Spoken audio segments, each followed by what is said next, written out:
Muy buenas, aquí estoy con mi compañero Andrea Acosta y mi nombre es Carlos Quintero. A continuación le vamos a dar sobre unos programas mediante un análisis, mediante PC y mediante Java, que serían los ejercicios 10, 11 y 12.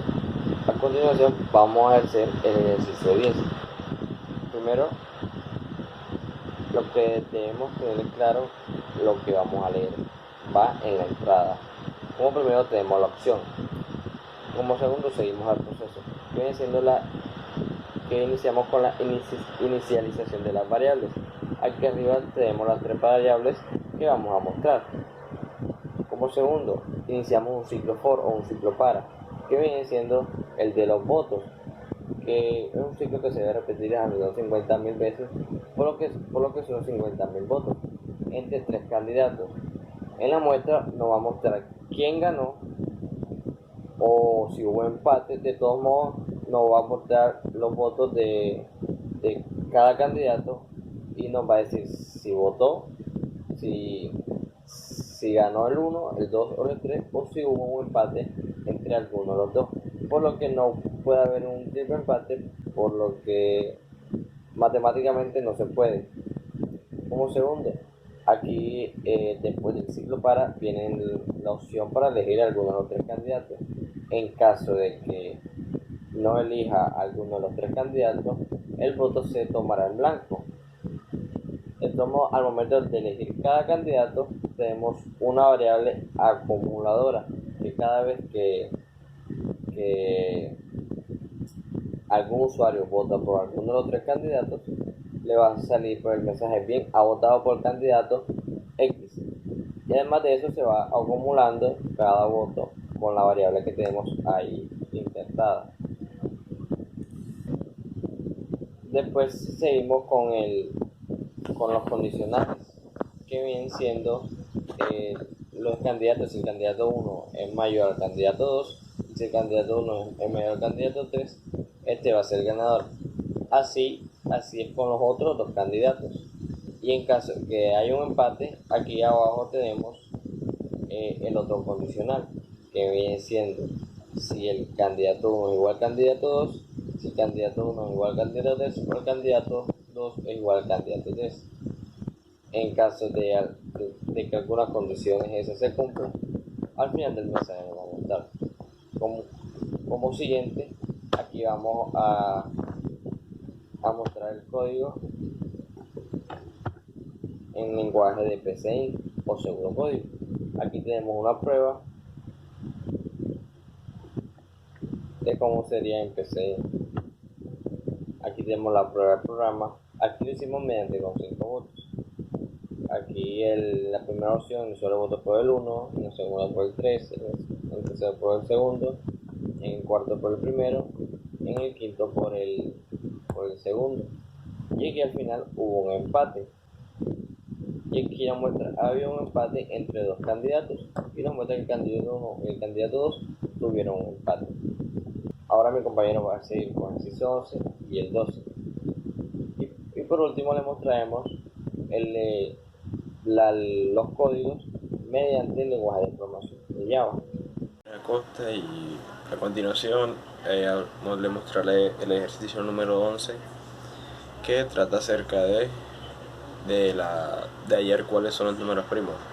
Como podemos ver, tenemos tres variables, las cuales dan la suma, donde vamos a registrar cada una de las sumatorias que vamos teniendo de esos números primos, la contadora, para saber cuáles son números primos. Resulta que los números primos son todos aquellos que son divisibles entre ellos mismos o entre uno, o sea, solo por ellos dos. Si tienen más, ya no cuenta como un número primo.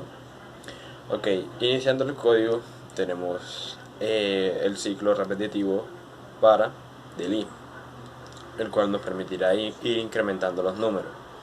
Y dentro tenemos el ciclo para de j. ¿Qué hacemos con él? Su tope máximo es i, por tanto el número por el que vaya ahí va a ser el tope de él. Por ejemplo, si i va por 10, entonces él va a ir comparando hasta el 10, porque i es 10, es el máximo de i. Entonces va a ir del 1 al 10 comparando cuáles son divisores y que su residuo sea 0. Y cuando eso se cumpla, la contadora incrementa, ¿sí? Si al finalizar el para, si la contadora terminó en 2, significa que fue divisible entre 2, él va a tomar que es número primo, por tanto muestra un mensaje y hace la operación de la suma. Luego de eso reiniciamos la contadora, porque en caso de no hacerlo puede que siempre la contadora sea 2, después sea 4, después sea 6, en caso de que se cumpla varios números primos. Y por último tenemos la operación del promedio, que sería el total de los números sumados entre la cantidad de los primos que se obtuvieron. Como pueden ver, tenemos también el código de cómo se ve en PCIN, ¿vale? Que se usa el ciclo para y el condicional. Iniciando por la declaración de variables, las inicializamos porque de no hacerlo puede presentarnos un error de que el número tal vez tiene valor nulo o es 0, entonces por eso, o tiene un valor no definido, por eso las inicializamos. ¿Sí? Y el resto ya tenemos el código como lo hemos visto antes. Y como pueden ver, hicimos una prueba corta para no hacerlo tan extenso y que se pudiera notar, de un conteo del 1 al 10. Y como pueden ver, exitosamente tenemos que del 1 al 10 hay 4 números primos, que son el 2, el 3, el 5 y el 7, que son números que se dividen entre uno o entre ellos mismos. A continuación tenemos el ejercicio número 12, el cual se basa en la suma de números, ¿vale? Siempre y cuando estos números sean... No, o sea, el ejercicio número 12 tenemos a continuación que podamos ingresar un número y que este número, ¿vale?, descompongamos sus dígitos. Por ejemplo, si agregamos 526, sus dígitos serían 5, 2 y 6. Por tanto, esos deberían ser sumados. Iniciamos pidiendo el número, ya que el número no lo conocemos, por tanto debemos pedirlo. ¿Sí? Y hacemos un condicional de que el número, mientras sea diferente de 0, va a hacer la operación. Listo. Primero vamos haciendo el incremento. Mientras el número sea 0, la suma de los dígitos se va a ir sumando. Aplicamos la función de mod, ¿vale?, para poder ir separando el número por número. Por ejemplo, primero separamos el 2, después el 5 y por último el 6.